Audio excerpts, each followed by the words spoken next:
there is what we call an experience of a great poverty in life. But when he decided, kapatid, to have a God-centered kind of life, that even his perspective, I know this man, and he is my friend. Napakatagal niya ng mananampalataya. Nanggaling ang kanilang buhay bilang isang, resident sa isang squatters area sa Manila. They are very poor family. Bulag pa yung anak.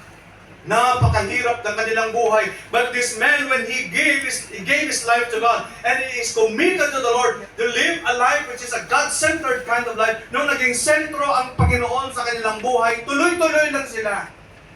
They did not distinguish, or they did not distinguish means compare. They did not compare themselves that even to their neighbors. Akalain mo mahirap kayo? At nagsasabing, napakahirap nyo na, yung nagsasabi sa inyo, mahirap din. Tingnan nyo kung ano kayo kahirap. Ngunit inahon sila ng Panginoon sa kahirapan. Why? Because of a God-centered kind of life. Ang pinakasentro ng lahat sa buhay nila ay ang Panginoon. Ganon din tayo dapat. The Bible tells us in verse number 8, this book of the law shall not depart of thy mouth. There is a great promise in the Word of God. But thou shalt meditate therein day and night. The first thing here is a God-centered life, that you meditate the Word of God day and night. In other words, your eyes fix on God, focus on the Word of God. Question, kamusta ang salita ng Diyos sa buhay natin? Kamusta ang Biblia? How's the Bible? Hello? Are we reading our Bible? Did we face the book? Or the Facebook? People nowadays, they focus more on the social media. They focus more, especially sa Facebook. Pero wala nang book. Yung Bible. Pastor, ano yung Bible? Bible means book of all books. Minsan hindi na tayo nakafocus doon sa salita ng Diyos.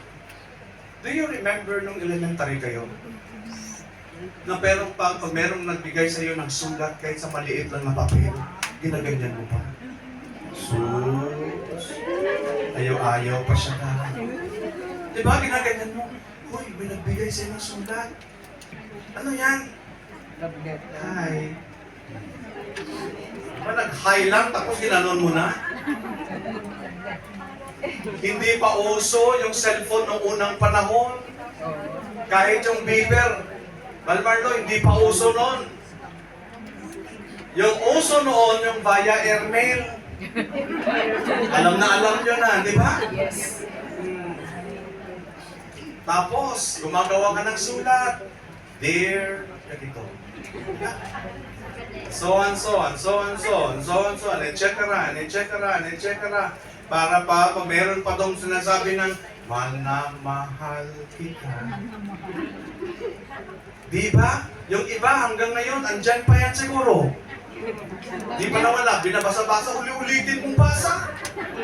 Binasa mo ngayon, pag susunod na araw, babasahin mo.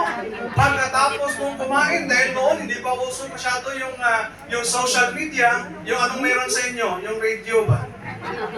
Ang pauso sa inyo yung radio noon. Tapos yung TV noon, wala pa masyadong color TV. Black and white pa. Nivico. Di ba yung TV? Tapos yung mga sulat noon, tinitingnan mo yung sulat. Tapos itatago mo, to full book. Tatago mo. And then pagising mo naman, babasahin mo